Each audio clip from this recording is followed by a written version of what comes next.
guys, I'm Grace. For those that are new, welcome back to my channel if you're not. Today's a little bit different with my video. I've been doing a lot of vlogs, I've been doing a lot of beauty things, but I am a teacher and I wanted to do some tips and tricks with teaching. So I'm hoping that my YouTube can help first-time teachers or even teachers that have been teaching for so many years. I'm hoping that I can encourage you or give you tips and advice on how to make your classroom a better environment for your students. So today for this video, I'm going to split this into 3 parts. The first part is communication apps, second is interactive learning, and third is just online resources for students to do during centers or just even at home. So as a first-time teacher, the hardest thing to do was how do I connect with the family, how do I connect with the parents and update them on like how the students are doing. That was just something I was very terrified about as a first-time teacher. I always hated calling home. I always avoided that at all costs, even like writing up like level 1 referrals or all these things. I have to notify the parents, and so having those moments always terrified me. And so I did some research and just talking to my colleagues. These are some applications that I use personally, and I also during this pandemic I found resources that I could use to really help with the communication aspect between families. This is a disclaimer. The names that you see within the videos that I will have as an example are all fake, just all fake names I just randomly picked. So for communication, the first one that I was introduced to was ClassDojo. ClassDojo, a lot of people use already within classroom. It's almost like a mini Facebook where you just post and you can contact parents. And the great thing about ClassDojo is that you can actually manage classroom behavior. And so that's a great thing because as you give students points or you take away points, parents can actually see how their students are doing in the classroom. So then they already automatically know if the child had a good day or a bad day. The one thing I do want to say with ClassDojo is I feel like it is very geared towards younger students. It's very good in that way because of the classroom management aspect of the program. But then for the older grades, I've been using ClassTag. So this past year I taught 4th grade, and I was introduced to ClassTag actually when I taught 2nd grade because there's an aspect that I really liked about it. ClassTag is basically exactly like Facebook. I can post different notifications, make events, I can ask for volunteers for a class party, I can ask parents to send me supplies for certain things. There's a lot of ways that parents can actually get connected with the classroom without physically being there. I used it where I was doing a sugar cookie decorating for Valentine's Day, and I asked parents if they could bring plates, cookies, frosting, sprinkles, and I put a number next to like how many cookies I need for them to donate. And parents got really connected in that way too. And another thing similar to ClassDojo is I can contact parents through a message within the app. And so that's another great way where I don't have to reach for the school phone, I don't have to go to my email. This automatically goes to either an email that they provided or a text. The biggest thing about technology is that some parents do not have technology or they're not tech savvy. The great thing about ClassTag is actually you can print out the post that you typed up and post it on your class page and send it home. So I've been doing that where I would post up something on ClassTag and then at the same time I'll print it out for parents that do not have ClassTag apps or any electronic devices at home. The one thing that I love about ClassTag that ClassDojo doesn't have is parents can sign up for parent-teacher conferences through the app. And so it's another way for me as a teacher to get rid of paper copies and everything that gets lost all the time.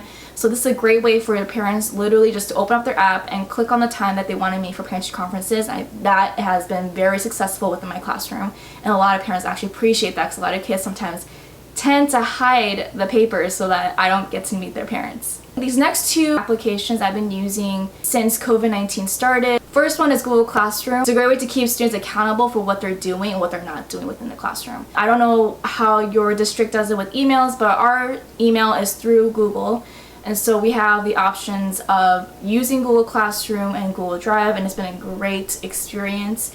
I do love Google Classroom where it's exactly like how ClassDojo and ClassTag are, but it's basically a student way that I can communicate with. And it's a great way for the students to have a safe environment to really share and converse about different posts that I made or different assignment questions that they had. A great thing about Google Classroom is that whatever students post on the Google Classroom, I immediately get an email notifying me that a student has posted something, so I will never miss anything about that. The next one that I'm going to talk about is Seesaw. Seesaw is actually an application that my student teacher this past year introduced me to. It was a great interactive platform for students to use. Seesaw was a way where I can communicate with parents and the students. That was another aspect that I really liked about Seesaw, is that both parents and students can contact me and can post things and can see everything that's going on within this website. Seesaw is great. I've been posting, and my student teacher has been posting different assignments where we ask them a question like math, writing, reading, or whatnot, and students have the freedom to respond in different ways. They can either record a video of them talking, they can draw a picture, and they can also just type a response out. So I just love how the platform gives students so many different ways that they can express themselves, and it's a great way. And honestly, I do believe I will be using Seesaw for the next school year for like centers where I can post different assignments or students have to complete, and just keep track of that, because I feel like the students absolutely loved recording themselves. It was just great. Now moving on to the interactive learning applications that I use Kahoot and I use Quizlet. So Kahoot is something that people have known. It's been around for many years. If you don't know about it, Kahoot is like a trivia kind of website where it addresses all different sorts of topics. I use it for Fun Friday, just for fun. My kids love playing Guess That Logo, and they just kind of do a trivia game with that. Or one thing that my kids love to do is multiplication. So we do a lot of multiplication facts within Kahoot, which is nice. So it's a very good way for kids to be interactive with their learning. It's also very fun. It's never boring for the students, and they never get tired of it. They always ask on Fun Friday, can we do Kahoot? Can we do something fun? Or even just multiplication. They love doing that. And I think it really encourages the competitiveness within students, within kids. So it's a very healthy competition for students that work really hard, get to see them achieve the podium status of either first place, second place, or third place. And for students that struggle within the classroom, I love seeing where students work together and they try to figure out the answers together. I'm usually not very strict about that because it's just for fun for them to learn. And so I just love the teamwork aspect as well. For Quizlet, I've used Quizlet when I was in high school as like flashcards, and I just thought it was something kind of boring. But recently, my coworker actually introduced me to Quizlet Live. Quizlet Live is exactly and very similar to Kahoot. It's very like trivia based. It's also very interactive in many ways, because for Quizlet, it's basically they give you a certain amount of questions, and then the teacher displays a bar that either moves up or goes down if someone gets something wrong, and it's just a competition to see who finishes all the questions and gets them all right. And so when students miss the question, they usually fall back to 0, but they always work back up. One question that people may ask is, do students get discouraged? Not really, actually. I've seen a lot of my students, even if they hit 0, they get so determined to get to the final answer because they know they can do it. Another thing that Kahoot and Quizlet have together is that you can either work in teams or you can work individually.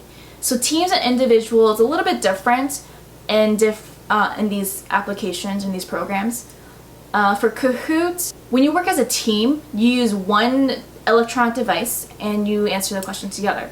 But for Quizlet, you can actually, all the students need their laptops because they have to actually find which one or which person has the right answer. It really encourages teamwork, and I love seeing that because students cannot be focused on their laptop. They actually have to ask one another for who has the right answer, and they have to kind of look for between each other's computers to click on the right answer. So it really encourages teamwork, and I absolutely love that. So the last topic that I'm going to talk about is online resources or just options for center time. The first one is called Prodigy. Prodigy is a math-based program that you can find online on a website. Students can access it at home. All you need to do is have a class code, and then they're all connected. Prodigy is based on a fictional land where wizards go to battle and they battle against each other to get a higher rank or level up in different ways. Another thing I like about this program is that kids can actually customize their characters, they can buy outfits, they can do all these things that's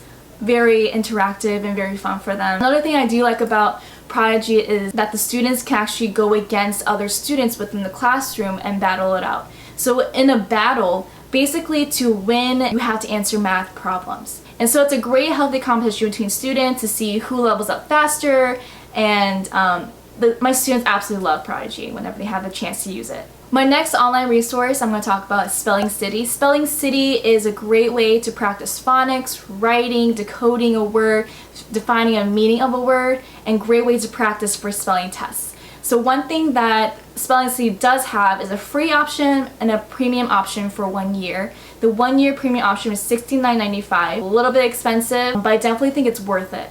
So one thing I did with Spelling City was I used a free option for a couple years now, and I think it was last year where one of my students, he actually asked, can we get the premium one because I want to play this game. And so a great thing about Spelling City is that with phonics practice and with decoding and finding the meaning of a word, there are games that the students play to practice these things. And so I thought it was worth it to keep kids engaged, and so I just bought it. The next online resource I'm going to talk about is Storyline Online.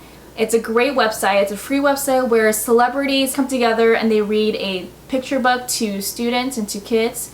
I love it because their voices, they're animated as they read. The students are so engaged and they love Storyline Online. The one thing about Storyline Online is that I definitely do believe that it's geared towards younger students. My second graders absolutely love this as a center. I didn't have the right equipment for a read aloud center, so during technology I gave them the option to go on Storyline Online for students that need to have a story read to them. And the last resource I'm going to talk about is Epic Reading, and I absolutely loved Epic this year. My kids loved it. It's a great way for students to get engaged. Epic advertises that it's for all ages from K through 5. And they have 40,000 ebooks that students can pick from, which is great. It ranges from all different genres. You can get a picture book, you get a chapter book, you get informational text, you can get all these options. And another option that I love about this is that they can get these chapter books and picture books read to them if they wanted. Another thing I like about Epic Reading is that I can actually track how many books they read, I can track how many minutes they read, and I just love how I can just see everything, their history and what they're reading. And it's great because I like to call on students, so and so read this many minutes and these many books. And it really boosts the kids up because they love that kind of attention, you know. And so it's great to do that. So to compare Storyline Online and Epic Reading, I definitely do think Storyline Online is okay and it's appropriate for all levels, but I definitely think for older kids they will get bored because they only have picture books to choose from. Whereas Epic Reading, they can choose chapter books, they can go informational text, they can do all these things, and they also have educational videos they can choose to watch. So Epic Reading definitely has more options for older kids to be engaged, but the younger kids, Storyline Online, it's very easy to navigate, so it's definitely great for independent reading time. So all the resources I mentioned just now, I have used them within the 5 years I've been teaching. Not a lot, I understand. But I have used all these resources. I do have great things to say about them. And I honestly do believe that all of these resources were great additions to the classroom. It helped with communication with parents, helped with interactive learning for students to be engaged, and also for centers and online resources. All these resources, students have access at home, which is another great thing, a huge plus, that they can take all these centers options and use it at home whenever they have time. So be on the lookout for more of these kind of videos because I do love talking about all these things and I want to help other teachers to be successful. I definitely want this platform, my YouTube channel, to be a space where teachers can share different things, advices, or programs that they're using and really converse with one another. So if you like this video, give it a thumbs up, subscribe to this channel if you want to see more like this content, and I'll see you in my next video. Bye!